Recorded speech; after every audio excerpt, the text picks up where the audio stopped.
ऐसी एक बड़ी सुंदर निष्ठा की प्रतिष्ठा करने वाली वार्ता है। जब श्री हितैवंश महाप्रभु आए वृंदावन श्री राधा वल्लभ लाल को लेकर,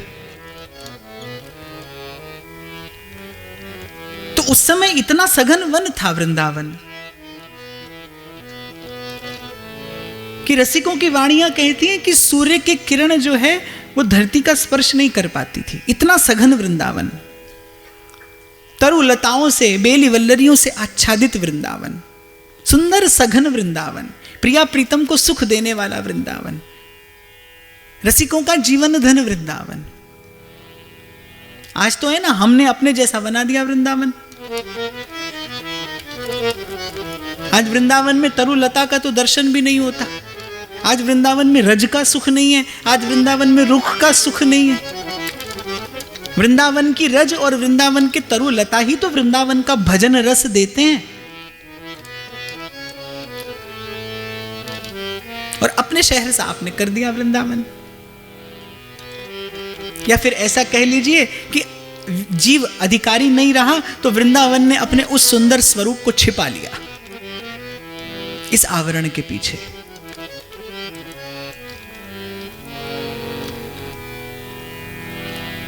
तो जब महाप्रभु आए तो ये वृंदावन जो पंचकोसी वृंदावन है, जो श्रीमद् भागवत में जिस वृंदावन का वर्णन है, वो वृंदावन है गोवर्धन गिरिराज और गिरिराज की तरहेटी। श्री कृष्ण की जितनी लीलाएं श्रीमद् भागवत में वर्णित हैं वो सब वहां हुई, नंदगांव, गोकुल और गोवर्धन गिरिराज की तरहेटी। आज तो यहां एक कदम्ब के वृक्ष पर वस्त्र बांध दिए और हो गया चीर घाट। बोले यहां ठाकुर जी ने गोपियों के वस्त्र चुराए थे, जबकि सत्य ऐसा नहीं है। वृंदावन कौन सा? राधा कुंड, कृष्ण कुंड, गिरी गोवर्धन और मधुर मधुर वंशी बाजे, यही है वृंदावन। वो वृंदावन जहां श्री ठाकुर जी की नैमित्तिक लीला संपन्न हुई। तो ये वृंदावन उस समय ऐसा था कि दिल्ली के बादशाह का भी आधिपत्य इस पर नहीं था।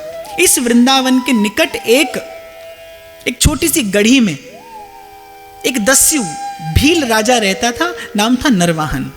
अत्यंत क्रूर हृदय,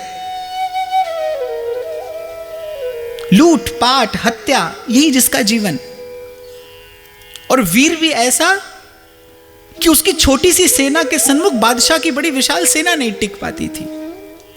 माने इस पंचकोसी वृंदावन पर आज तक किसी यवन बादशाह का आधिपत्य नहीं हुआ।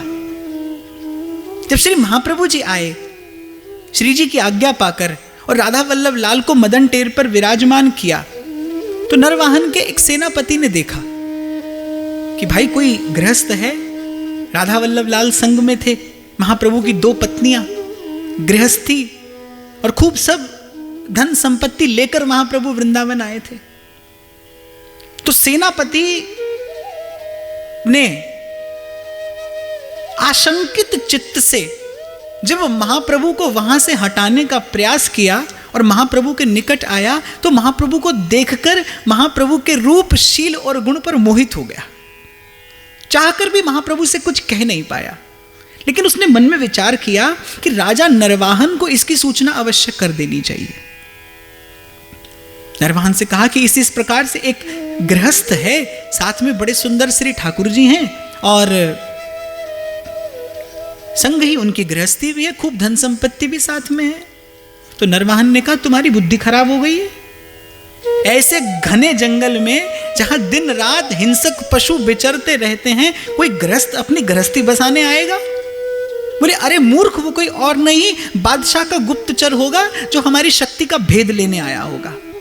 उसे तत्काल वहां से हटाया क्यों नहीं मार भगाया उसे वहां से? बोले महाराज करने तो मैं यहीं गया था, पर उनका रूप कुछ ऐसा है, उनका तेज कुछ ऐसा है कि जिसके सन्मुख मेरी वीरता का तेज परास्त हो गया। मैं तेजहीन हो गया उनके सन्मुख जाकर, नत हो गया मैं उनके रूप, गुण और शील पर। श्री सेवक जी महाराज महाप्रभु का रूप कहते हैं कैसा? मार विमोहन तन धर्यो। बोले वंशी प्रकट हुई है, प्रेम प्रकट हुआ है, और महाप्रभु का रूप कैसा है? बोले कामदेव के रूप को मोहित कर ले, ऐसा सुंदर महाप्रभु का आचार्य वपु है। इतने सुंदर कि कामदेव मोहित हो जाए महाप्रभु के रूप का दर्शन करके। बोले उनके आभा मंडल में कोई ऐसी पवित्रता है, उनके आभा मंडल में कोई ऐसी शांति है, उनके आभा मंडल में उनके अंग अंग से रूप के रूप में मानो कोई ऐसी अमृत सुधा छिटकती है कि उनके निकट जाकर प्रयास करने पर भी क्रोध आता ही नहीं। ये भगवान के नित्य सिद्ध भक्त का भी लक्षण है कि जिसके निकट जाकर आप चाहेंगे भी तो विकार नहीं जगेगा। तो नरवाहन ने कहा कि अरे लगता है किसी ने सम्मोहन मंत्र डाल के तुझे सम्मोहित कर लिया है, जो इस प्रकार की अनर्गल बातें बक रहा है। मुझे संग लेकर चल, मैं देखता हूं कौन है। तो नरवाहन ने कहा कि मुझे संग में लेकर चलो, मैं देखता हूं कौन है। लेकर गए, हाथ में नंगी तलवार, क्रोध में तमतमाता नरवाहन, सशस्त्र सैनिक संग में। और जब मदन टेर पहुंचे तो श्री महाप्रभु जी उस समय अपने कृपा पात्र नवलदास जी के संग बैठे वृंदावन के स्वरूप की चर्चा कर रहे थे। लता लता सब कल्प तरु, पारिजात सब फूल, सहज एक रस रहत हैं, झलकत यमुना कूल। जय जय वृंदावन वृंदावन वृंदावन। न्यारो है सब लोक ते, श्री वृंदावन निज धाम। ललितादिक सखियन सहित, क्रीडत श्यामा श्याम। जय जय वृंदावन वृंदावन वृंदावन। चलत फिरत सुनियत रहो जहाँ, राधा वल्लभ लाल। ऐसे वृंदा विपिन में, बसत रहो सबका। जय जय वृंदावन वृंदावन वृंदावन। वृंदावन प्यारो अधिक, अपनो ही गुण देत। जैसे बालक मलिन को, मात गोद भर लेत। जय जय वृंदावन वृंदावन वृंदावन। महाप्रभु कह रहे हैं नवलदास जी से, नवलदास जहां लता लता सब कल्पतरु। कल्पतरु अर्थात जिसकी छाया में जाते ही मन का संकल्प पूर्ण हो जाए। इसलिए वृंदावन में ठाकुर जी के सन्मुख जाकर मांगा जांची नहीं करना। वृंदावन की एक एक लता अद्भुत अद्भुत कामनाओं की सिद्धि करने में सक्षम है, समर्थ है। तो महाप्रभु के मुख से निस्सृत वृंदावन की ये अमृतोपम महिमा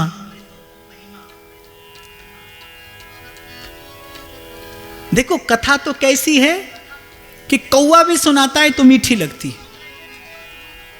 कागभूसुंडी जी राम कथा कहते हैं और गरुड़ जी प्रभृति भगवत पार्षद आकर उस कथा का आस्वादन करते हैं। तो हरि कथा तो ऐसी है कि काग भी कहे तो मीठी है, मधुर है। और फिर जब स्वयं श्री महाप्रभु जी स्वयं प्रेम अपने मुख से वृंदावन की महिमा कह रहा हो और सुनने वाले के हृदय में सुनते सुनते वो रूप प्रकट हो जाए तो कैसा आश्चर्य। जैसे जैसे महाप्रभु की वाणी नरवाहन के कान से हृदय में उतरी, नरवाहन को लगा कि जैसे जन्मों की निद्रा से, विषय निद्रा से उसे कोई जगा रहा है। नरवाहन को लगा कि जैसे जन्मों से सोया था मैं, किसी गहन अंधकार में जग रहा हूं धीरे धीरे। हाथ कांप रहे हैं नरवाहन के। और अभी नरवाहन ने श्री महाप्रभु जी का दर्शन नहीं किया, क्योंकि जिस समय नरवाहन गया, मुख्य द्वार पर नरवाहन खड़ा है और महाप्रभु जी की पीठ है उस मुख्य द्वार की ओर। नवलदास सामने बैठे हैं। नवलदास जी ने जब नरवाहन को इस प्रकार हाथ में नंगी तलवार लिए सशस्त्र सैनिकों के संग आया देखा, तो वो बेचारे मन में थोड़े भयभीत हुए कि कहीं कोई अनिष्ट ना हो जाए। ये दुष्ट हृदय, क्रूर हृदय, कहीं श्री महाप्रभु जी का कोई अनिष्ट न कर दे। केवल पीठ का दर्शन किया है नरवाहन ने। कान के रास्ते महाप्रभु की वाणी गई है हृदय में। नरवाहन के हाथ से तलवार छूट गई। सेनापति ने देखा, बोले महाराज मैंने आपसे कहा था ना कि कोई ऐसी विशेष, विशिष्ट, विलक्षण सी बात है उस महापुरुष के आभा मंडल में कि उनके निकट जाते ही कोई विकार मन में रहता नहीं। मन एक अद्भुत सी निर्मलता और पवित्रता का अनुभव करता है। मैं चाहकर भी क्रोध नहीं कर पाया, अन्यथा आपको यहां आने का कष्ट ना होता। पर नरवाहन तो आज मानो न कुछ सुन पा रहा है न समझ पा रहा है। और महाप्रभु के मुख से वृंदावन की जो महिमा सुनी तो नरवाहन हौले हौले कह रहा है कि इस वृंदावन की ऐसी अद्भुत महिमा है तो अरे मैं तो बड़ा सौभाग्यशाली हूं कि मैं इस वृंदावन का राजा हूं। और जैसे ही नरवाहन के मुख से यह बात निकली, महाप्रभु ने सहसा घूम कर देखा। नरवाहन पर केवल एक दृष्टि पड़ी है और बस तेरी एक नजर का सवाल है। एक दृष्टि पड़ी है नरवाहन पर महाप्रभु की। नरवाहन ने कहा कि मैं यहां का राजा हूं, और महाप्रभु उत्तर देते हैं कि निरंतर कुत्सित कर्म कर करके तेरी बुद्धि पे आवरण पड़ गया है। नरवाहन प्रभु निहार, सन्मुख राधा वल्लभ लाल विराजमान थे। लोचन भर घोष नार, नक सिक सौंदर्य काम दुख निकंदिनी। अरे नरवाहन देख, वृंदावन के राजा दो श्याम राधिका रानी। एक बार दृष्टि खोल के देख, हमारे माई श्यामाजू को राज। देख यहां के राजा रानी तो ये बैठे हैं। अच्छा, महाप्रभु केवल कहे नहीं नरवाहन से कि नरवाहन प्रभु निहार। संत जब संकल्प कर लेता है किसी जीव के कल्याण का, तो फिर उस जीव के भाग्य में कुछ भी हो, नियति को अपना विधान पलटना पड़ता है, क्योंकि संत अपने सत्य संकल्प से नहीं पलटता। संत अपने संकल्प से नहीं पलटता।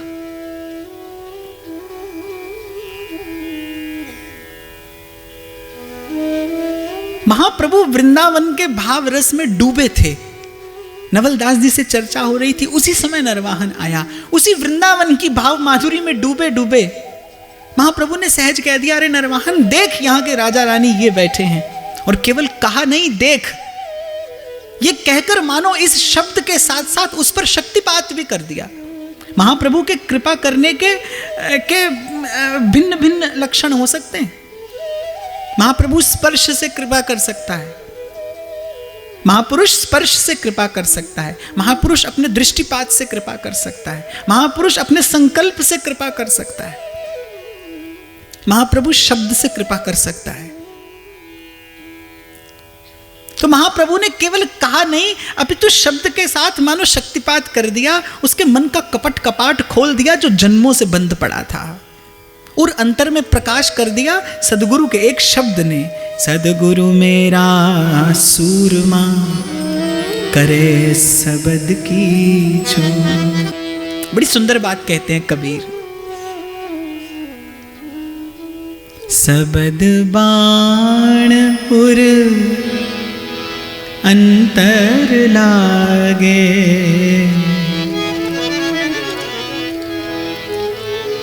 सबद बाण उर अंतर लागे, बींध दिया तन सारा, बींध दिया तन सारा। नाम रंग डारा, नाम रंग डारा, मोपे श्याम रंग डारा, नाम रंग डारा, मोपे श्याम रंग डारा, नाम रंग डारा, मोपे श्याम रंग डारा, नाम रंग डारा, मोपे श्याम रंग डारा।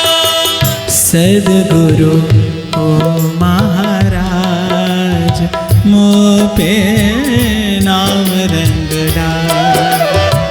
सद्गुरु हो महाराज, मोपे नाम रंग डारा। सद्गुरु ओ महाराज, मोपे नाम रंग डारा। सद्गुरु हो महाराज, मोपे नाम रंग डारा। सबद बाण उर अंतर लागे, और बींध दिया तन सारा। और साहिब कबीर कौन रंग रंगया, रंगत रंग न्यारा। ऐसा रंग रंग दे जो कभी भी ना उतरे, और धोबी धोए चाहे सारी उमरिया।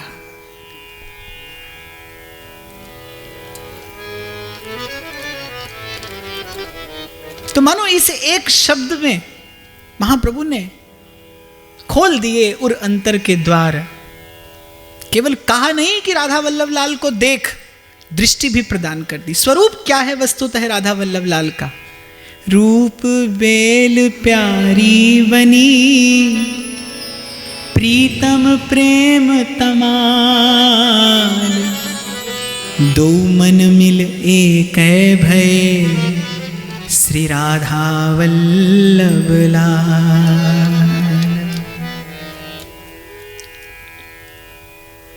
तो महाप्रभु ने केवल कहा नहीं, दृष्टि प्रदान कर दी। और जब नरवाहन ने देखा राधा वल्लभ लाल की ओर, तो वो सेनापति और वो जो सशस्त्र सैनिक सब संग में थे,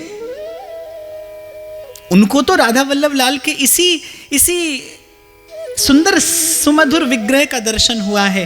लेकिन नरवाहन को उस समय महाप्रभु की कृपा से साक्षात दिव्य नित्य वृंदावन धाम में रत्न सिंहासन पे सुशोभित गौर और श्याम की जोड़ी और ललितादिक सहचरियों से परिवेष्टित सेवित उस दिव्य युगल का दर्शन हुआ। नरवाहन कृतार्थ हो गया, श्री चरणों में पड़ गया और चरणों पर माथा रखा।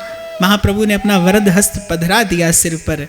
कमल कर जिन अभय दीने, करम बंधन सब कटे। सद्गुरु कहलाने योग्य तो देखो वही है जो शरण में आपके जाने पर आपको कर्म बंधन से मुक्त कर दे। उसके अतिरिक्त किसी को गुरु कहलाने का अधिकार नहीं। और ऐसी धारा नरवाहन के जीवन में भजन की फूटी कि नरवाहन का श्वास श्वास उच्चारण करता है, जय जय राधा वल्लभ श्री हरिवंश, जय जय राधा वल्लभ श्री हरि, जय जय राधा वल्लभ श्री हरिवंश, जय जय राधा वल्लभ श्री हरिवंश। प्राणों से अधिक प्यारा हो गया ये नाम, बस गए प्राण नाम में और नाम बस गया प्राणों में। जय जय राधा वल्लभ श्री हरिवंश, जय जय राधा वल्लभ श्री हरिवंश, जय जय राधा वल्लभ श्री हरिवंश, जय जय राधा वल्लभ श्री हरिवंश। एक नदिया एक नार कहावत, मैलो नीर भरो,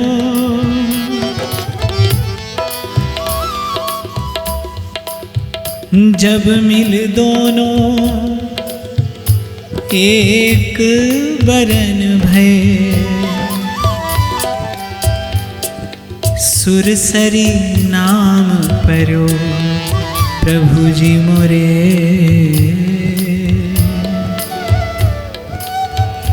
हो गुण चितना धरो। गंदे नाले का जल एक धारा आई है बहकर, और भगवतपदी विष्णुपदी पतित पावनी गंगा में मिल गई, गंगा हो गई।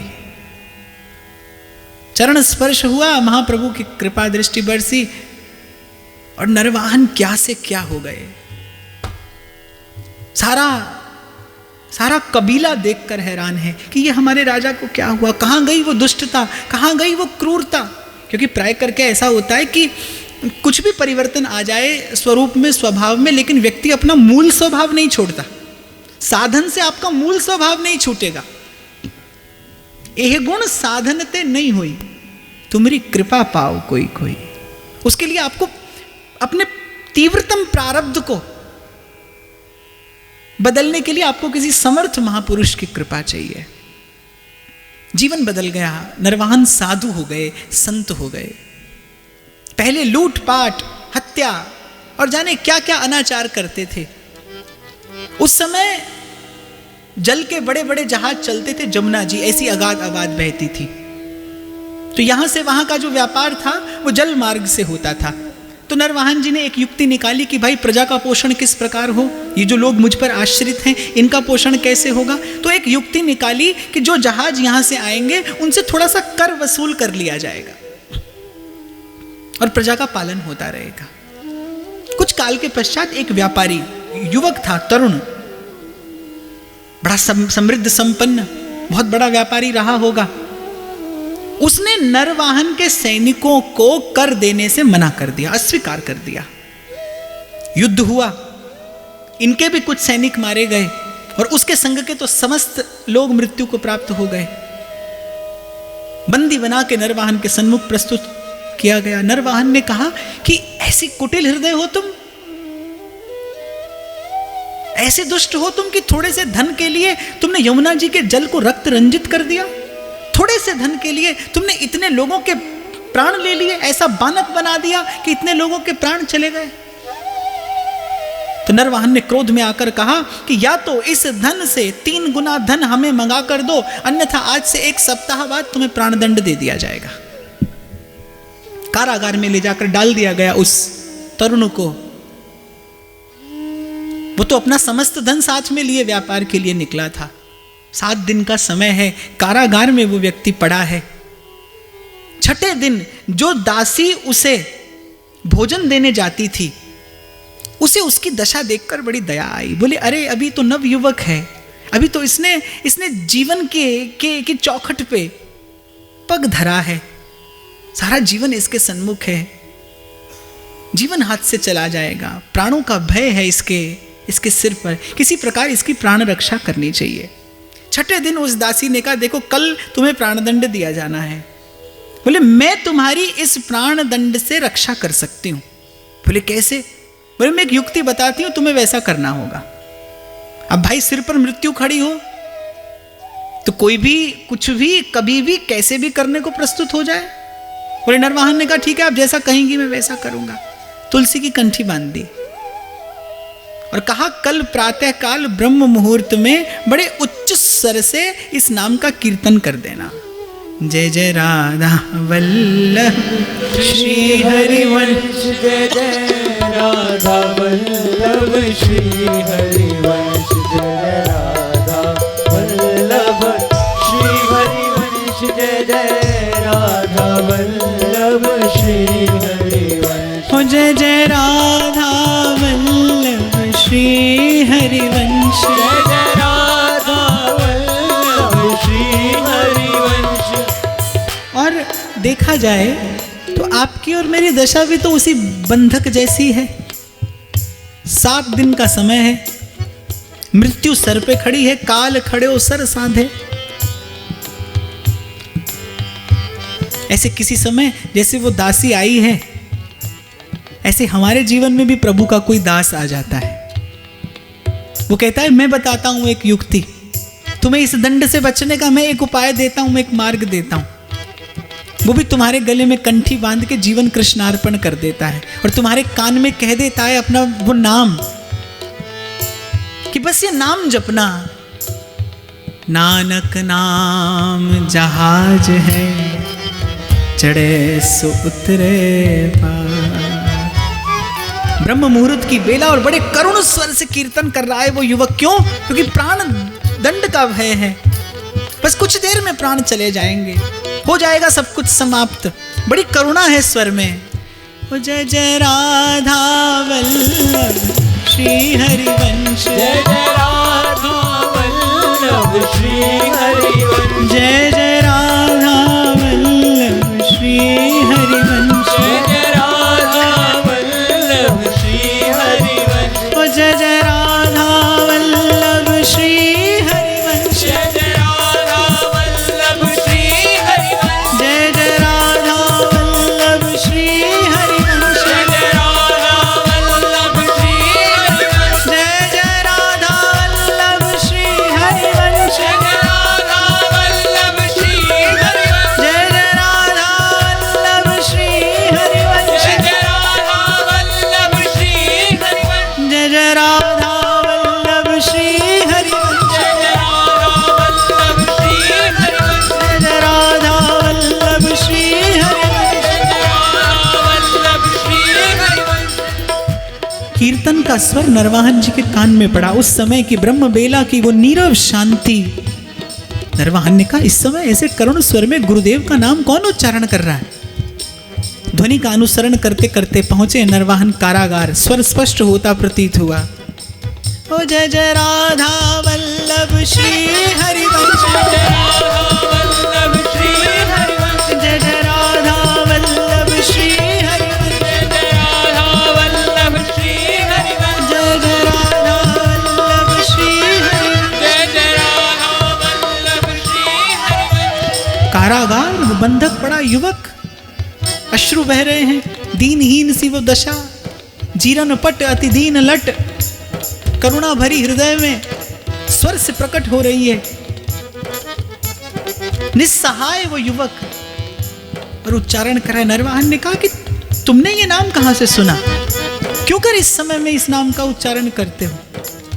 बोले थोड़ी देर के बाद मुझे प्राणदंड दे दिया जाएगा, अंतिम समय है, सोचा अपने इष्ट और अपने गुरु का स्मरण कर लूं। क्या श्री महाप्रभु जी तुम्हारे भी गुरु हैं? जी, श्री महाप्रभु जी मेरे भी सदगुरु हैं। रो पड़े नरवाहन, हृदय से चिपटा लिया उसे।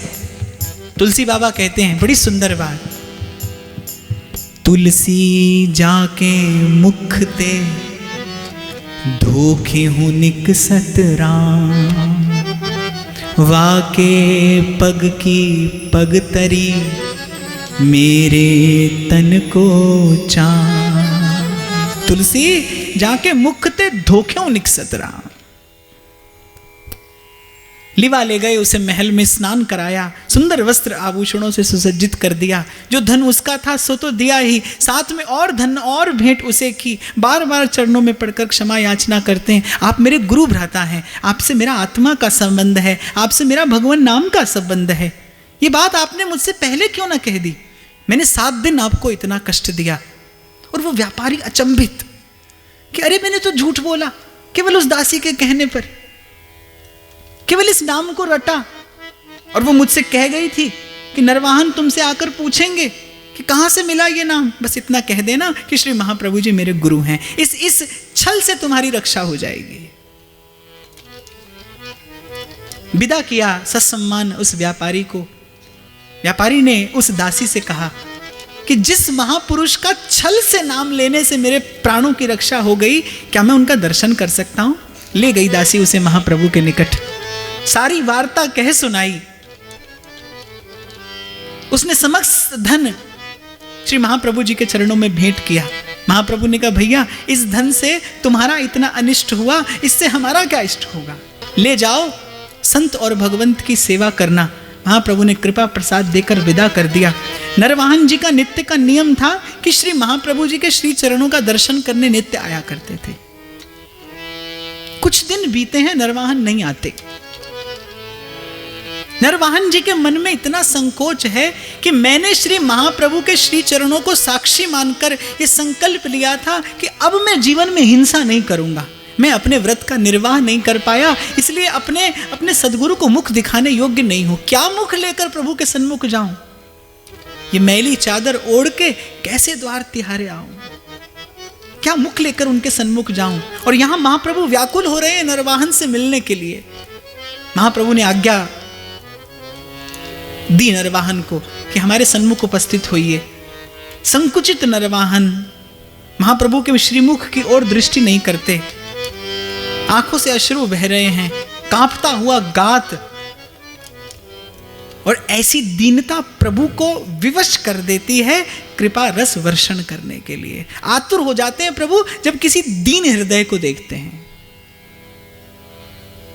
उनका नाम दीन दयाल है। दैन्य जीव का दैन्य प्रभु को विवश कर देता है कृपा करने के लिए।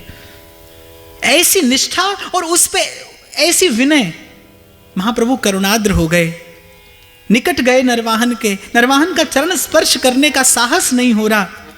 येन केन प्रकारेण नरवाहन ने साहस बटोर कर झुकने का प्रयास किया, पर आज महाप्रभु ने कहा नरवाहन तुम्हारा स्थान आज हमारे चरण नहीं, आज हमारा हृदय तुम्हारा स्थान है। हृदय से लगा लिया श्री महाप्रभु जी ने। और ऐसा तो देखा सुना जाता है कि भक्त अपने प्रेमाश्रुओं से अभिषिक्त कर दे अपने इष्ट के चरण, पर आज महाप्रभु ने अपने प्रेमाश्रुओं से भिगो दिया नरवाहन को। जब चिंतन किया जाता है नरवाहन के भाग्य का, तो रसिक कहते किस मुख से कहा जाए नरवाहन का भाग्य। महाप्रभु ने कहा ऐसी निष्ठा तुम्हारी। केवल उस व्यक्ति ने इतना कहा कि मैं महाप्रभु का शिष्य हूं, तुमने इससे अधिक कुछ जानना नहीं चाहा। वो कहां हमारा शिष्य था, उसने तो छल से हमारा नाम लिया था। वहां नरवाहन के ऐसे भोले भाले भाव पर, ऐसी निष्कैतव प्रीति पर, ऐसी निश्चल श्रद्धा पर रीझ गए प्रभु। और आज भी महाप्रभु की जो रचना है, जिसमें प्रिया प्रीतम का नित्य विहार महाप्रभु ने गाया है, आज तक ऐसी परंपरा तो दर्शन करने में आती है कि शिष्य लोग अपने गुरु को अपनी रचनाएं भेंट करते हैं। महाप्रभु ने अपनी 2 रचनाएं नरवाहन जी को भेंट की हैं, और आज भी महाप्रभु की रचना हित चतुरासी में 2 पद नरवाहन जी के नाम से ही गाए जाते हैं। महाप्रभु ने अपने संग स्थान दिया। महाप्रभु ने कह दिया नरवाहन आज तुम्हारा स्थान हमारे चरण नहीं, आज तुम्हारा स्थान हमारा हृदय है। सबसे ऊंचो प्रेम फल, ये प्रेम का फल सबसे ऊंचा लगा है। और कैसे पई होता है? बोले शीस धरे जब चरण तर, चरण पर नहीं, शीस धरे जब चरण तर। जब साधन करते करते हृदय ऐसे दैन्य से सुशोभित हो जाए कि आप अपने इष्ट और अपने गुरु के सन्मुख हो, तो श्री चरणों से अधिक दृष्टि को उठाने का आपका साहस ना हो, तब प्रभु कृपा करते हैं। और ये सबसे ऊंचा लगा प्रेम फल स्वयं अपनी कृपा से आकर झोली में गिरता है और जीव को सदा सदा के लिए कृतार्थ कर देता है। ये लब्ध्वा पुमान सिद्धो भवति, अमृतो भवति, तृप्तो भवति।